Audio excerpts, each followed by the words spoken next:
Hey, what's up, everybody? Welcome to Catch, Hook, and Shoot. My name's Tom. Today is Sunday, October the 21st. Hope everybody's enjoying the show. Hope everybody's checking it out on iTunes, Spotify, Apple Podcasts, YouTube, Podbean, any place you get your podcasts from. I hope everybody's following the show on Facebook, Twitter, Instagram, Snapchat, and all our other social media. And I hope, if anybody has any questions, comments, anything you want to see me talk about on the show, as always, feel free to drop me an email at catchhookshoot@gmail.com. So let's jump right in here. I had a pretty busy week in the world of pro wrestling, starting off with Monday Night Raw. For me, the biggest thing coming out of Raw was the promo between Nikki Bella and Ronda Rousey. This, for my money, was the best promo of Ronda Rousey's career so far in the WWE, short as it may be. This was the best promo that I've seen her cut. She seems to be getting more comfortable talking on the mic, and from what I read, the rumor on this is that she wrote that entire promo herself. So, big kudos to her for that. I thought it was a great exchange between the two of them. Definitely made me more invested in their match coming up at Evolution. Fairly certain they are going to be the main event. Nikki Bella and Ronda Rousey for the Raw Women's Championship. And like I said, just the best promo that Ronda has had thus far in her WWE career. And she's just showing a lot of improvement on the microphone, looking a lot more comfortable. So I'm really looking forward to seeing just how much more she grows in that area. Some more news from Raw. We had Dolph Ziggler and Seth Rollins both qualified for the World Cup coming up at the Crown Jewel pay-per-view. WWE still continuing to tease the Dean Ambrose heel turn. Fairly certain that's going to happen unless they pull a swerve and have Rollins be the one to turn heel, but I think it's pretty inevitable one member of the Shield is going to turn heel, because the rumors are still that they're building towards a triple threat match at WrestleMania with all three of the Shield members. Most likely, I would assume that'll be for the Universal Championship. I'm not looking for Roman Reigns to drop that title anytime soon. He'll probably hold it, I would say, at least through WrestleMania. Fairly certain he'll end up coming out of Crown Jewel with the title. I don't see them putting it back on Brock Lesnar anytime soon, and I also don't see them putting it on Braun Strowman quite yet, but you never know. Stranger things have happened, so wouldn't be a total surprise to see Strowman come out of Crown Jewel as the Universal Champion, but my money is on Roman Reigns right now. It looks like the alliance between Strowman, Dolph Ziggler, and Drew McIntyre is starting to break down a little bit. Well, not starting to break down, but has broken down pretty much completely. They had a six-man tag team match against the Shield this past week on Raw, and Strowman just kind of went off on Ziggler after the match. Basically blamed him for losing the match, and then when he turned around, he caught a Claymore kick from McIntyre.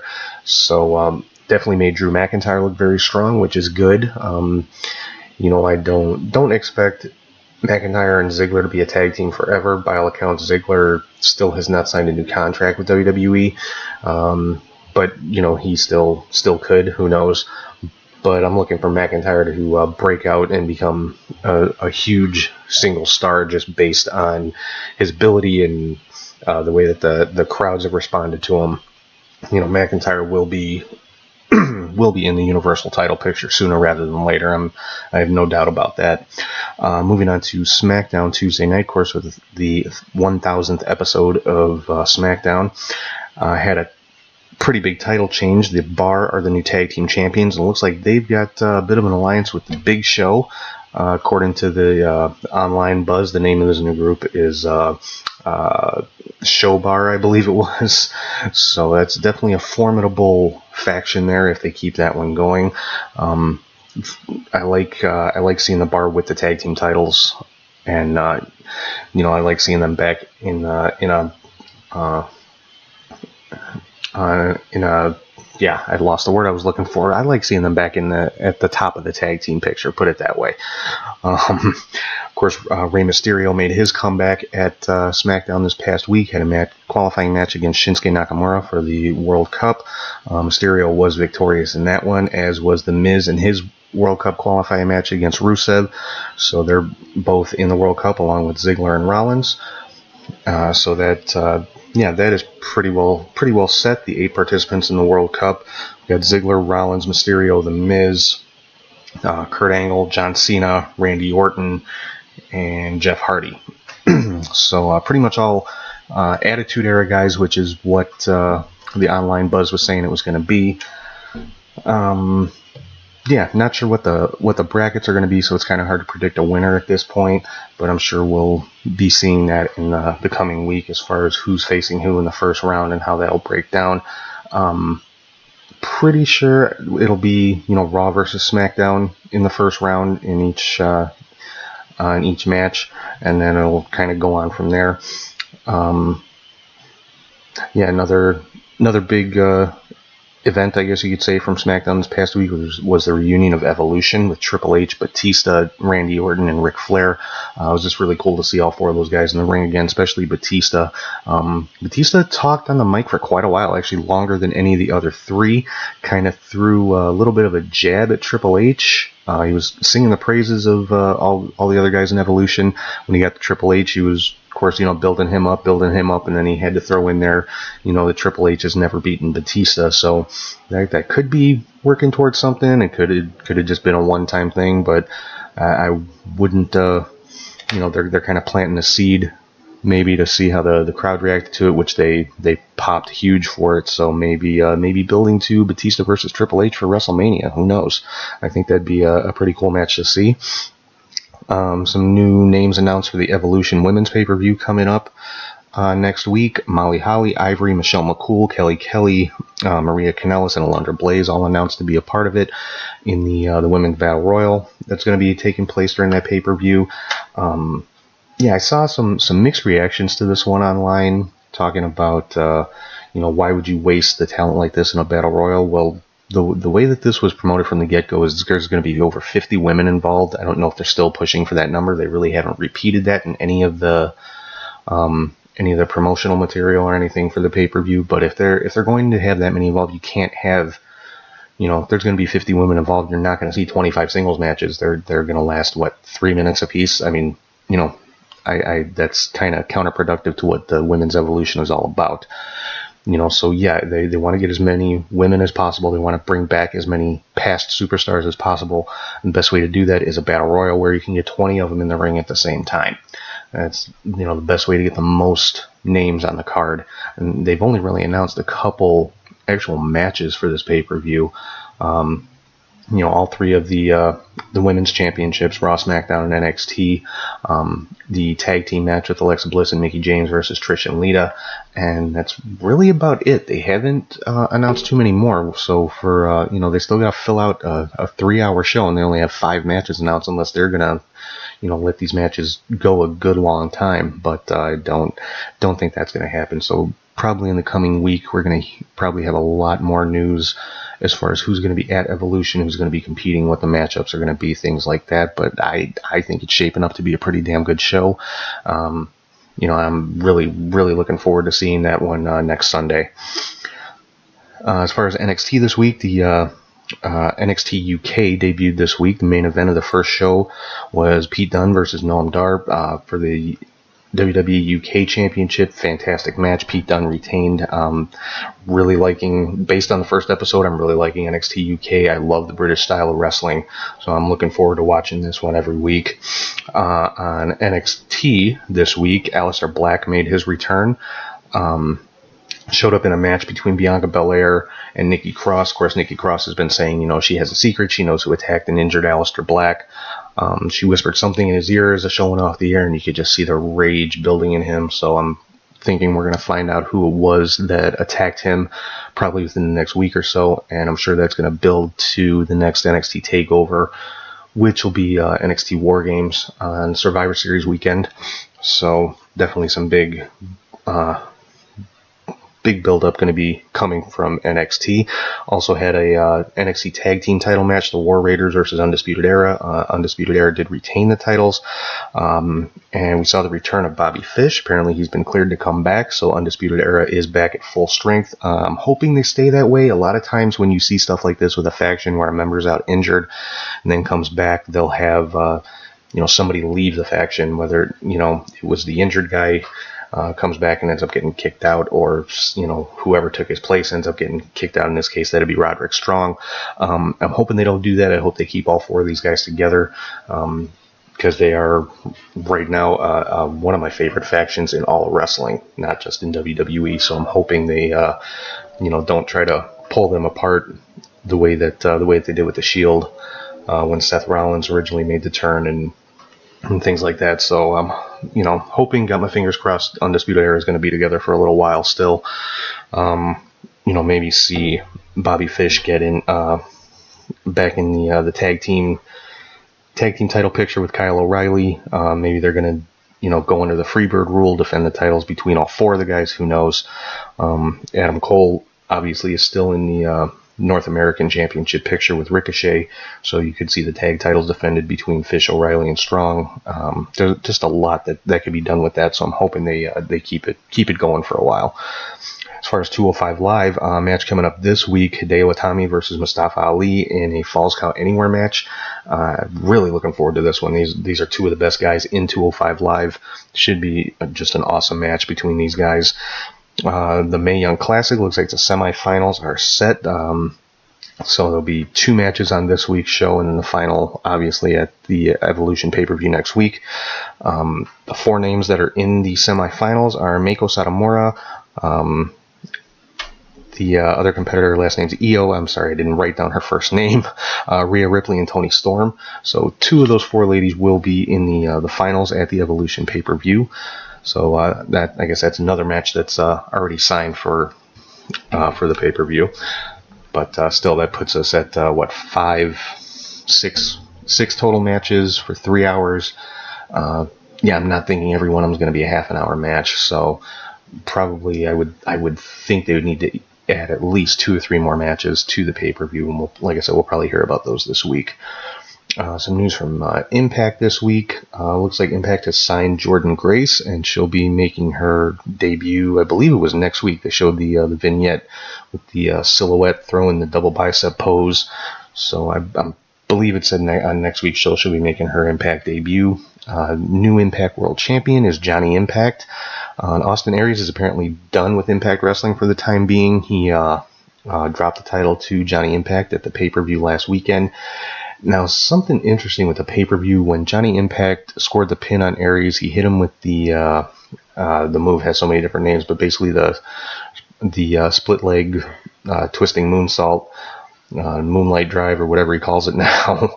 But Aries went down for the pin, but then as soon as the 3 count was made, he no-sold it, jumped up, said something to the fans, flipped off Don Callis, and just walked out of the arena. And I don't know if that was a work or if that was a shoot. He wasn't happy with what's going on, but that's definitely got people talking, and I'm sure that that's never a bad thing. For Ring of Honor, looks like Matt Taven is going to be the next challenger for Jay Lethal. He came out, attacked Jay Lethal last weekend, and pulled out a replica of the Ring of Honor World Championship with a purple strap, claiming that he is the uncrowned, the real Ring of Honor World Champion. So, like I said, that looks to be the next challenger for Jay Lethal's world title. Also coming up next week on Ring of Honor, Punishment Martinez is going to be defending the television championship against. And again, I didn't write down the first name. I believe it's Jeff Cobb, and. It looks to be a great match. Both, big, strong guys. Punishment Martinez obviously has already signed with WWE and has reported to the Performance Center already. So, this match, of course, is pre-taped. So we already know Cobb is going to walk away with the title, but it should be a great match to watch.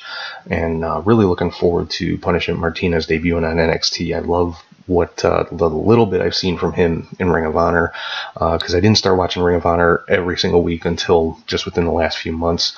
So I haven't seen too much from Punishment Martinez, but from what I have seen of him, I'm really looking forward to seeing him in NXT. Another NXT signing that's making her debut next week is Mia Yim. This is definitely a long time coming. I've been a fan of Mia Yim for a long time. She definitely has earned her spot in WWE and in NXT. So hopefully we'll see a lot of the NXT women on the Evolution pay-per-view next week. I'm sure we'll see a handful of them in the Battle Royal. I'd love to see, a couple of singles matches or even tag team matches from some of the NXT ladies, just so they can show off what they can do. Put them out there, let them try to steal the show. Show the women on the main roster what they have to look forward to when these women get called up. Getting back to Ring of Honor. Next week's show, the Briscoes are defending the Ring of Honor tag team titles against Coast to Coast. Coast to Coast is undefeated in 2018, so they've definitely earned this title opportunity, and should be a great match between them and the Briscoes. Briscoes, of course, are the 9-time Ring of Honor tag team champions, probably the best team ever in Ring of Honor. I'm honestly surprised we haven't seen them in WWE. I'm sure WWE's probably approached them at least once, if not more than that. But the Briscoes are the top team in Ring of Honor. I like to compare them to the Dudley Boys in a lot of respects, just because of their brutal, hard-hitting style. They incorporate a little bit more of the high-flying stuff, which is cool, and so this should be a great match. Of course, the NWA 70th anniversary show is tonight. Actually, I believe it is just starting now as I'm recording this. Big matches coming out of this one. Got Jazz defending the NWA World Women's Championship against Penelope Ford. They will be crowning a new NWA National Champion, having like an 8-man mini tournament for this one. Two 4-way 4-corner matches, and the winners of those 4-corner matches will face off for the title.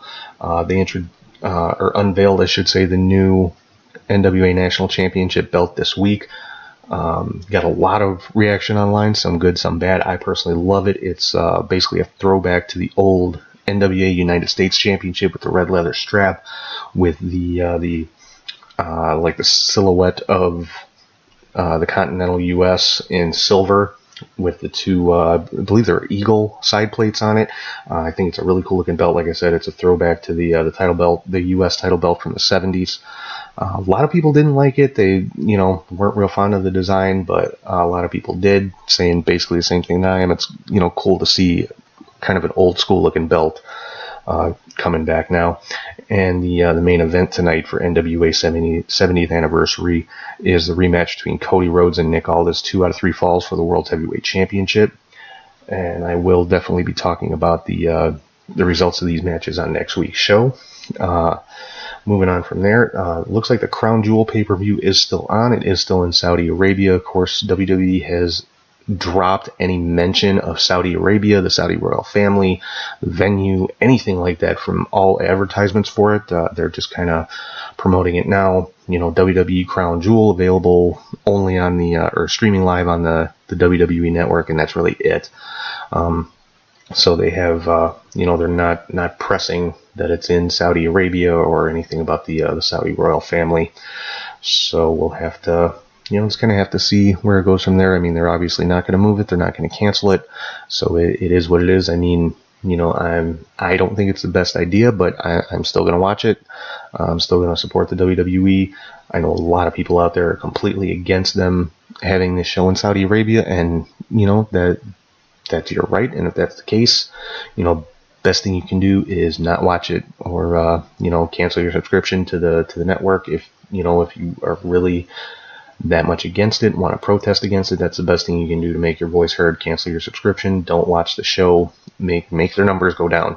Then you will get their attention.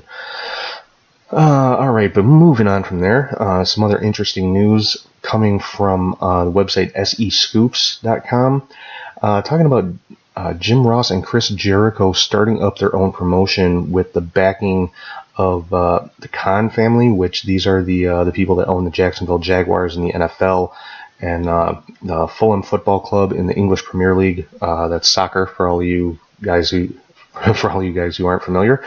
But they're looking to start a new promotion. From what the article said was in the next 12 to 16 months. So we're looking at late 2019, early 2020. Also working with their agent, who's also an agent for a lot of the top tier, not just wrestlers, but athletes, Barry Bloom. Supposedly with the Elite kind of hinting at, moving on from New Japan and Ring of Honor with Cody Rhodes and the Young Bucks and Marty Scurll, Hangman Page, saying that, these are our final Bullet Club t-shirts and all that stuff, the stuff they've been putting on social media.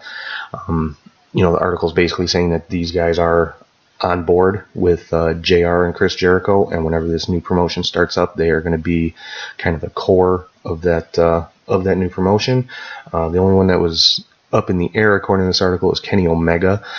As far as not committing to this, which Kenny Omega's been a big part of New Japan for so long, so I'm sure it's something he'd have to really, really think about. But according to the article, they're working on a TV deal with Access TV, and Sinclair Broadcasting, the parent company of Ring of Honor, is also somehow involved with this. Now, Access TV has flat out denied all of this, but I mean, if it's not set in stone yet, then obviously they're not going to confirm it. Chris Jericho commented on it, but didn't really deny it. He said, "Oh, I'm starting a new wrestling promotion. Awesome. Yeah, I'm also starting a movie studio with Lady Gaga," and I forgot exactly what else he said, but he didn't. It wasn't a denial, and I think we all know, Chris Jericho, he will kind of divert attention and sidestep questions without, confirming or denying anything, and then, when everybody says, okay, well, he's not going to show up here, he's not going to do this, he turns right around and does exactly what everybody said he was going to do, like the way he showed up at All In. I mean, Fozzy had a concert, a couple of 100 miles away at the same time All In was going on, yet he showed up and still managed to get to the concert. So, can't, like I said, what he posted online, it was kind of saying, oh yeah, sure, right, whatever, but wasn't a denial. So, excuse me, and curious to see what, if anything, Jim Ross is going to have to say about this. See if he addresses it on his podcast this week, if he's got anything to say about it, one way or the other. Because he's been saying for a while, there's stuff in the works, and he's got big things coming up, kind of dropping hints, but not being specific at all. So, I mean, he could be talking about anything. Doesn't necessarily mean he's starting a new promotion. So we'll have to see, just wait and see how this one plays out. Like I said, it's not supposed to happen for another year and a half at the earliest. So this one's going to take a little while, but I just thought it was, something really interesting, because with the financial backing that they supposedly have from the Khan family, they could potentially, depending on, how much this family wants to invest, this is something that could potentially compete with WWE if they chose to take it in that direction. Now, JR has always said, you're not going to compete with WWE because they've been in it for so many years, and they, nobody's on the same level financially with WWE. Well, this could change that game up, and if it does, I think it would be fantastic, because it would cause WWE to have to step up their game.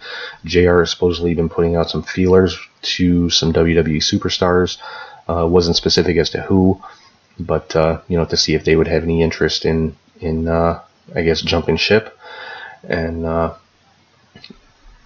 JR is still under contract to WWE, but I guess that's going to be coming to an end here pretty soon. He's supposedly, again, this is all rumor, so don't take any of this as fact, but supposedly he is already informed WWE he's not interested in re-signing the contract that he's currently under. So if that's the case, I mean, it's definitely some exciting news. I would love to see another big company come out to just to compete and just make things interesting with WWE. I'm not saying it's gonna restart the Monday Night Wars or anything like that. I think JR is too smart for that. I don't think he would try to go head to head with WWE. He's not going to go the same route as Eric Bischoff, trying to put Vince McMahon out of business. He would I think as smart as JR is with the business, he would view it as, no, we're not competing with them. We're an alternative. We're a second brand, or however you want to say it. For if you don't like WWE, come check out our stuff. And I think that's awesome. And hopefully I'm really hoping this is true, because if it is, it just can only be good for the business, for the fans, and for the wrestlers and everybody else. So, well, again, we'll have to wait and see how that one plays out over the next year to a year and a half. So, the topic that I had for today that I want to talk a little bit about is social media in pro wrestling. Now, the age that we live in, social media is so prevalent everywhere. I mean, that's how people get their news. That's how people stay in touch with their friends and their family. For a lot of people, that's how they make new friends. That's how they meet their significant others. Social media is everywhere and in everything. I mean, you can't really name any business anywhere anymore that doesn't have a social media presence, whether it's through advertising or Facebook pages or Twitter or Instagram, Snapchat. Everywhere you turn, there's social media is there, whether it's business or personal. You can't get away from it unless you unless you go live out in the woods or on the side of a mountain somewhere. Unless you're totally off the grid, social media is a part of everyday life. And one business that takes full advantage of the overabundance of social media out there is professional wrestling, whether it's the indie wrestlers using it to promote themselves and let fans know when their next bookings are and things like that, or whether it's wrestling promotions letting fans know when their next show is, where their next show is, when tickets are going on sale, what's the next big name they've got coming in to perform for them. And of course, WWE is right at the top of the list on this one. The big thing on social media this week was a kind of a continuation of the Ronda Rousey and Nikki Bella promo from Monday Night Raw. They went back and forth quite a bit on Twitter, and actually I think it was mostly on Instagram, but it was also on Twitter as well. Just going back and forth, taking shots at each other, basically promoting their match. And I saw so many different comments, good, bad, ugly, from all kinds of different fans, wrestling fans. Of course, with Ronda Rousey involved, you got the MMA fans putting their 2 cents into having to talk trash about why'd you're a real fighter, why are you doing this crap and everything like that. These are the people that don't get it, that don't have the first clue what they're talking about, quite honestly. I mean, if you hate it so much, stop following the person. I don't understand the point of following somebody on social media just to trash talk them or belittle them on their page. I mean, if we're talking about wrestling fans and they want to, they're on the page of a wrestler that they don't like, say if it's a heel they don't like or something like that, and they want to trash talk and talk up their favorite that the person's going to be wrestling against, that's one thing. But if you're just getting on there to say, legitimately say that, you left a quote unquote real sport to go do this garbage or whatever, just you're wasting everybody's time, because nobody cares. Your opinion means less than nothing. I've said that before. If you don't know what you're talking about, you really shouldn't be saying anything. But hey, it's your social media, so if you want to make yourself look like a fool, that's your right. But and one comment that really caught my eye, though, on one of the Instagram barbs that I think it was one of the ones that Ronda Rousey put out there. One fan said, I follow both of you guys because I admire you both as women and this and that, but I don't want to see all this wrestling crap.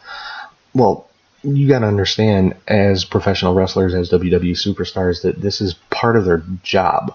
I mean, continuing their storyline when they're not on television, to keep it fresh in the fans' minds, to build that interest, to build that emotional investment to, to the payoff, to the next pay-per-view, that's part of the job.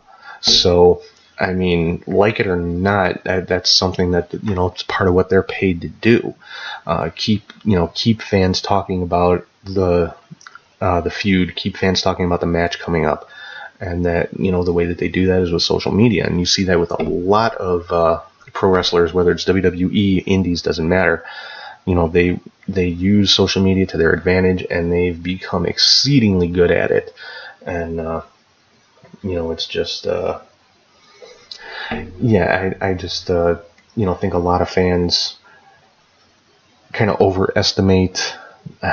I hate to put it this way, but I can't think of any other way to say it. Kind of overestimate how important their opinions really are, and honestly, like I said, they're not. My opinion doesn't mean anything. Neither does any other wrestling fan out there. You're free to express it. That's fine. Don't be surprised when one of them claps back at you every now and then, puts you in your place, because that's, hey, you asked for it. I prefer to just kind of sit back and enjoy. Once in a while I'll feel the urge to comment. I'm like, no, I'm just gonna sit back and watch the show, just like I sit back and watch on every Monday and Tuesday and Wednesday and Thursday on TV.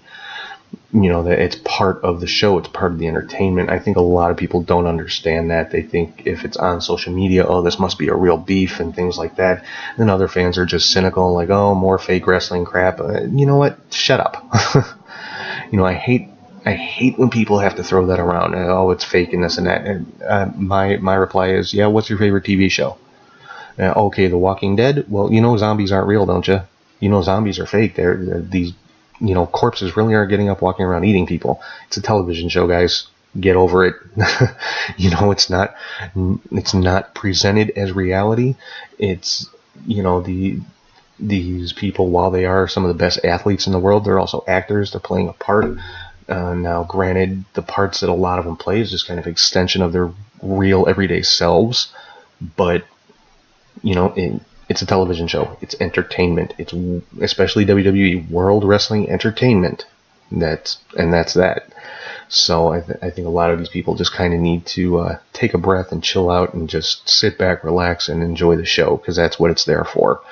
If you feel the need to try to interact, hey, my whole thing is at least show some semblance of respect. I think a lot of people, they get behind a keyboard and they tend to get very brave and think that they can say whatever they want to whoever they want, and it's just kind of, I don't know, it's just a good way to get yourself just cut down verbally. And I've seen it happen many, many times, and it's honestly, every time, it is hilarious to me. Another social media item from this week was, I mentioned earlier, the new NWA National Championship. A lot of people loved it. A lot of people hated it. I, for one, love it. I'm hoping to sooner or later get a replica of it if they put them out for sale. I would love to have that as part of my collection. Another item, actually one that kind of bothered me a little bit. I didn't comment on it myself. I had the urge to, but I figured, no, this person can fend for themselves. Was Mike Bennett's social media. Now, everybody knows he's been through rehab recently for some substance abuse issues, and by all accounts, he's doing great. And he posts updates. He's as far as how many days sober he's been, and how he's feeling, and what kind of shape he's gotten into since he got clean, and everything like that. And I think that's awesome, and it's a great way to hold yourself accountable, is to use your social media to kind of let people know, hey, it's been this long, I'm doing good, I'm this and that. But somebody actually, had something negative to say about it, which is ridiculous to me. It's just an insane concept to me. Is like, oh, it's great that you're doing good, but all these update emails, it's like you're bragging. You never see Kurt Angle or Jeff Hardy or anybody. Well, you know what? He's not Kurt Angle. He's not Jeff Hardy. He's Mike Bennett. Maybe that's something he chooses to do to, like I said, keep himself accountable, is to, let his fans and his family and his friends and people in his life know, hey, it's been this many days and I'm clean. Hey, it's been this many days and I'm clean. Hey, I had this new accomplishment today in my my workouts or whatever aspect of life and things like that. And who am I or anybody else, as far as just anybody, I mean, wrestling fans, whoever, to criticize how somebody goes about maintaining their sobriety, of all things. I mean, he's been sober for, I want to say it's well over a year now. That is a phenomenal accomplishment. I personally in my past have had some, substance issues myself, and it's not something I put out there or whatever, because it's something that I overcame, and this has been like years and years ago. We're talking like 15 plus years ago, long time ago. But it was never back at that time, there wasn't social media really or anything like that. I mean, you might have had MySpace or something, but there wasn't really anything. It wasn't a thing, put it that way, to post updates and stuff like that. But, if it was something that I was dealing with today, I would probably do the same thing, just to kind of keep my friends and family in the loop, to let them know that I'm, doing okay, that I'm, just that I'm recovering, I'm doing well. So, like I said, who am I or anybody else to judge how Mike Bennett or anybody who's been through that goes about maintaining it? So, and I mean, this person who made this comment to him got cut down pretty well, and well deserved. So, I mean, there's a lot of good that can come from social media. There's a lot of bad. As far as social media in wrestling, though, I think everybody needs to look at it just like what I said. It's part of the show, and it's an extension of the show. When Raw goes off the air, guaranteed you're going to see superstars posting on, whether it's Twitter or Snapchat or Instagram or Facebook, posting to advance the storylines that you just saw on TV. I mean, WWE has a show on Facebook. Mixed Match Challenge is on Facebook every week. So, they know the importance of social media and what they do, and they take full 100% advantage of it, as well they should, as well does most other pro wrestling companies, and pretty much any other sports out there has some kind of social media presence. But I honestly think pro wrestling is probably the best at using it to their advantage, and particularly the WWE. So like I said, I use it to keep up with the storylines and see what new developments go on from week to week after the shows go off the air, because that's exactly what it is. It's an extension of the show. It's another form of entertainment. It's a way of keeping the fans connected. And so, anybody that kind of looks down their nose at it, or thinks that but see, that's the kind of the double-edged sword of it. It keeps the fans connected, but it also sometimes lets them think they have a right to get involved or interject their opinions into it, which, again, I mean, it's your social media page. You can post whatever you want on it. You can make whatever kind of comments you want on it. Just, you are not free from the backlash, put it that way. That's the only kind of warning you're going to get. But, for the most part, I think social media is an integral part of professional wrestling these days. It's used, again, to advance storylines, to let people know what events are coming up, where they can get tickets, what superstars they're going to see where. And at this point in our society, I think most people would be lost without it. So I don't necessarily think it's the greatest thing in the world, but I think it's a necessary evil, put it that way. And hey, without social media, you wouldn't have, or I wouldn't have a platform for this show. So I, can't complain about it too much, right? But anyway, that's all I've really got for this week.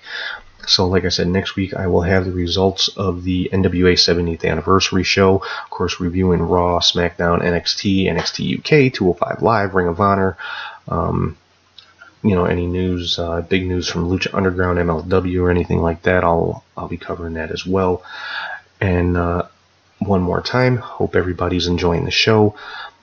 You can find it on YouTube, Podbean, Spotify, iTunes, Google Play, Apple Podcasts, anywhere you find your podcasts. And make sure you're following us on that evil social media, Facebook, Twitter, Instagram, Snapchat. Just search Catch Hook Shoot. You should be able to find all of our pages. And if you ever want to shoot me an email, it's catchhookshoot@gmail.com. Leave me any questions, comments, anything like that. I love getting any type of comments, hearing your guys' thoughts, anything you want to say, the good, the bad, the ugly, what you like, what you don't like, anything you'd like to hear me talk about in the future, or anything like that. Or if you got any show ideas, bring them on. I'm open to pretty much anything.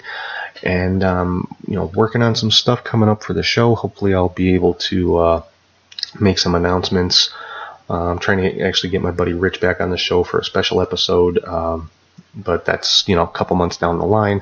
I'll say some more about that when I've got some more solid information. But I'm hoping to have a couple of special episodes coming out, one in November, and then hopefully, fingers crossed, another one in January. But I'll be giving some more information as those dates get closer. But for right now, I am going to sign off. Hope everybody has a good week, and I will talk to you guys soon.